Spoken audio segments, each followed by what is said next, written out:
ദൈവ തിരുനാമത്തിന് മഹത്വമുണ്ടാകട്ടെ. ക്രിസ്തു പത്രോസിനോട് 3 പ്രാവശ്യം ചോദിച്ചു, ഇവരിൽ അധികമായി എന്നെ സ്നേഹിക്കുന്നുവോ? നീ എന്നെ സ്നേഹിക്കുന്നുവോ? നിനക്ക് എന്നോട് പ്രിയമുണ്ടോ? മൂന്നാമതും ചോദിക്കുകയാൽ പത്രോസ് ദുഃഖിച്ചു. കർത്താവേ, നീ സകലവും അറിയുന്നു, എനിക്ക് നിന്നോട് പ്രിയമുണ്ട് എന്നും നീ അറിയുന്നു എന്ന് പറഞ്ഞു. പാപക്ഷമയും യഥാസ്ഥാനപ്പെടുത്തലും അതോടെ പൂർത്തിയായി. പിന്നീട് 2 കാര്യങ്ങളാണ് പത്രോസിനോട് കർത്താവ് പറഞ്ഞത്. ഒന്നാമത്തേത്, ഉപാധികളില്ലാതെ എന്നെ അനുഗമിക്കുക. Follow me without conditions. ശിഷ്യത്വ പാതയിലൂടെ പത്രോസ് ക്രിസ്തുവിനെ അനുഗമിക്കുമ്പോൾ ഉണ്ടാകുവാൻ സാധ്യതയുള്ള ഒരു വലിയ പ്രതിസന്ധി കർത്താവ് വെളിപ്പെടുത്തി. അത് പത്രോസിന്റെ ഭാവിയെപ്പറ്റിയുള്ള വെളിപ്പെടുത്തലായിരുന്നു. യോഹന്നാൻ 21:18 സത്യം സത്യമായി ഞാൻ നിന്നോട് പറയുന്നു, ചെറുപ്പമായിരുന്നപ്പോൾ നീ സ്വയം അരമുറുക്കുകയും ഇഷ്ടമുള്ളിടത്തേക്ക് പോവുകയും ചെയ്തിരുന്നു. എന്നാൽ പ്രായമാകുമ്പോൾ നീ നിന്റെ കൈകൾ നീട്ടുകയും മറ്റൊരുവൻ നിന്റെ അരമുറുക്കുകയും നിന്നെ കൊണ്ടുപോവുകയും ചെയ്യും.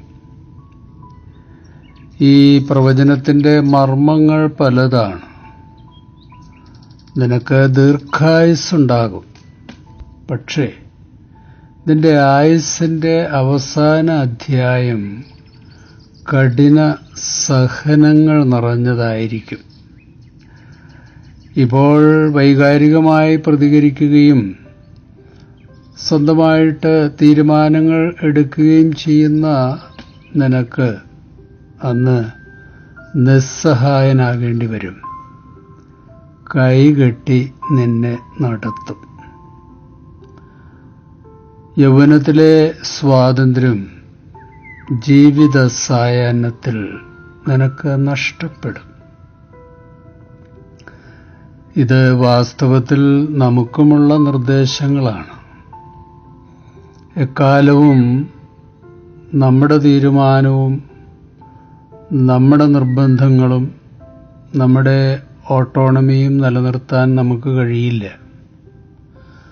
മറ്റുള്ളവരുടെ നിയന്ത്രണത്തിലും ആശ്രയത്തിലും കരുണയിലും ഔദാര്യത്തിലുമൊക്കെ ജീവിക്കേണ്ട ഒരു കാലം വരും. അത് പെട്ടെന്ന് വന്നേക്കാം, അല്പം കഴിഞ്ഞായിരിക്കാം. അതേപ്പറ്റി സഭാപ്രസംഗി പറയുന്നത് ശ്രദ്ധേയമാണ്. 3-ാം അധ്യായം. എല്ലാറ്റിനും ഒരു സമയമുണ്ട്. ആകാശത്തിന് കീഴിലുള്ള സമസ്ത കാര്യത്തിനും ഒരവസരമുണ്ട്. കരയാനൊരു കാലം, ചിരിക്കാനൊരു കാലം, വിലപിക്കാനൊരു കാലം, നൃത്തം ചെയ്യാനൊരു കാലം, സമ്പാദിക്കാനൊരു കാലം, നഷ്ടപ്പെടാനൊരു കാലം, സൂക്ഷിച്ചു വയ്ക്കാനൊരു കാലം, എറിഞ്ഞു കളയുവാൻ ഒരു കാലം, കീറുവാനൊരു കാലം, തുന്നുവാൻ ഒരു കാലം, സംസാരിക്കാനൊരു കാലം, മൗനം പാലിക്കാനൊരു കാലം, സ്നേഹിക്കാനൊരു കാലം, ദ്വേഷിക്കാനൊരു കാലം, യുദ്ധത്തിന് ഒരു കാലം, സമാധാനത്തിന് ഒരു കാലം.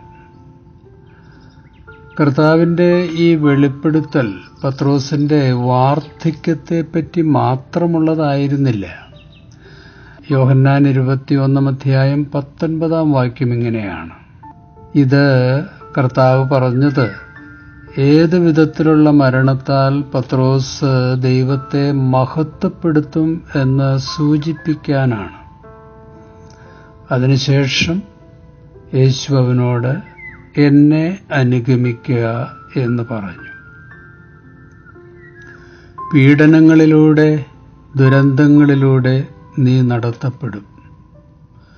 ക്രൂശീകരണത്തിലൂടെ അവസാനിക്കുന്നതായിരിക്കും നിന്റെ ജീവിതമെന്നാണ് കർത്താവ് അർത്ഥമാക്കിയത്. അതൊക്കെ സ്വീകരിക്കാനുള്ള സന്മനസ്സോടെ എന്നെ പിന്തുടരുക എന്നാണ് കർത്താവ് പറഞ്ഞത്. 30 വർഷത്തിന് ശേഷം AD 64 നീറോ ചക്രവർത്തിയാൽ പത്രോസ് ക്രൂശിക്കപ്പെട്ടു, രക്തസാക്ഷിയായി. കർത്താവിൻ്റെ പ്രവചനം നിവൃത്തിയായി. ദുരന്തപൂർണമായ നിയോഗത്തെ വെളിപ്പെടുത്തിയ ശേഷം കർത്താവ് പറഞ്ഞു, ഫോളോ മീ, എന്നെ അനുഗമിക്കുക. തുടർന്നുള്ള 30 വർഷം ക്രിസ്തുവിൻ്റെ പ്രവചനത്തിൻ്റെ നിഴലിൽ പത്രോസ് പതറാതെ, പിന്മാറാതെ സധൈര്യം ക്രിസ്തുവിനെ പിന്തുടർന്നു. ഏൽപ്പിച്ച നിയോഗം അനുഗ്രഹകരമായി പൂർത്തിയാക്കി. 2 പത്രോസ് 1 അധ്യായം 13-14 വാക്യങ്ങൾ. ഞാൻ ഈ കൂടാരത്തിൽ ആയിരിക്കുന്നിടത്തോളം കാലം ഓർമ്മപ്പെടുത്തൽ വഴി നിങ്ങളെ ഉണർത്തുന്നത് ഉചിതമാണെന്ന് കരുതുന്നു. എന്തെന്നാൽ നമ്മുടെ കർത്താവായ യേശു ക്രിസ്തു എനിക്ക് വെളിപ്പെടുത്തി തന്നിട്ടുള്ളതുപോലെ കൂടാരത്തിൽ നിന്നുള്ള എൻ്റെ വേർപാടിൻ്റെ സമയം അടുത്തിരിക്കുന്നു. ക്രിസ്തുവിൻ്റെ വാക്കുകൾ അപ്പോഴും പത്രോസിൻ്റെ മനസ്സിൽ വളരെ സജീവമായിരുന്നു. ക്രിസ്തുവിനെ പിന്തുടരുന്ന ജീവിതത്തിൽ സഹനങ്ങളും കഷ്ടതകളും രക്തസാക്ഷിത്വവുമുണ്ടെന്ന് അറിഞ്ഞിട്ടും പത്രോസ് പതറാതെ ചുവടുവെച്ച് മുന്നോട്ട് പോയി. ക്രിസ്തുവിനെ അനുഗമിക്കുവാൻ വിളിച്ചവരാണ് നമ്മൾ. എന്നെ അനുഗമിക്കുക എന്ന ക്രിസ്തുവിൻ്റെ വിളിയോടുള്ള നമ്മുടെ പ്രതികരണം എന്താണ്? എനിക്ക് സംതൃപ്തമായ ജീവിതം തരുകയാണെങ്കിൽ, എൻ്റെ സുരക്ഷിതത്വം ഉറപ്പുവരുത്തുകയാണെങ്കിൽ ഞാൻ അനുഗമിക്കാമെന്നാണോ നമ്മുടെ മനോഭാവം? കംഫർട്ട് സോണിലെ ജീവിതം തരുമെങ്കിൽ പ്രാർത്ഥനകളും വഴിപാടുകളും ആത്മീയ അനുഷ്ഠാനങ്ങളും കൃത്യമായി നടത്തിക്കൊണ്ടിരിക്കാമെന്നാണോ?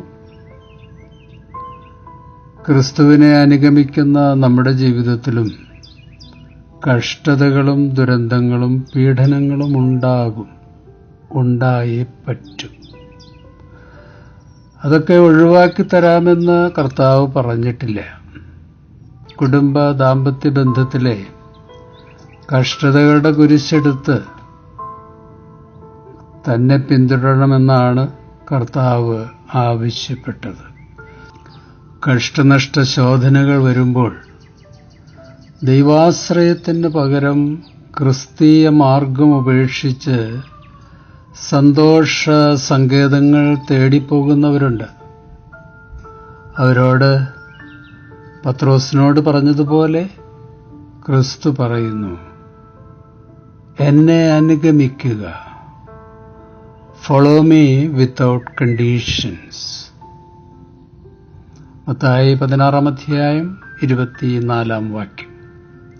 യേശു ശിഷ്യന്മാരോട് അരുളി ചെയ്തു, ആരെങ്കിലും എന്നെ അനുഗമിക്കാൻ ആഗ്രഹിക്കുന്നെങ്കിൽ അവൻ തന്നെ പരിത്യജിച്ച് തൻ്റെ കുരിശെടുത്ത് എന്നെ അനുഗമിക്കട്ടെ. യോഹന്നാൻ 15 അധ്യായം 18-19 വാക്യങ്ങൾ.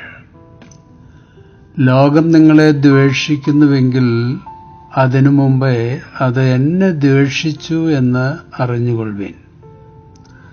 നിങ്ങൾ ലോകത്തിൻ്റേതായിരുന്നുവെങ്കിൽ ലോകം സ്വന്തമായതിനെ സ്നേഹിക്കുമായിരുന്നു. എന്നാൽ നിങ്ങൾ ലോകത്തിൻ്റേതല്ല. ഞാൻ നിങ്ങളെ ലോകത്തിൽ നിന്ന് തിരഞ്ഞെടുത്തതുകൊണ്ട് ലോകം നിങ്ങളെ ദ്വേഷിക്കും.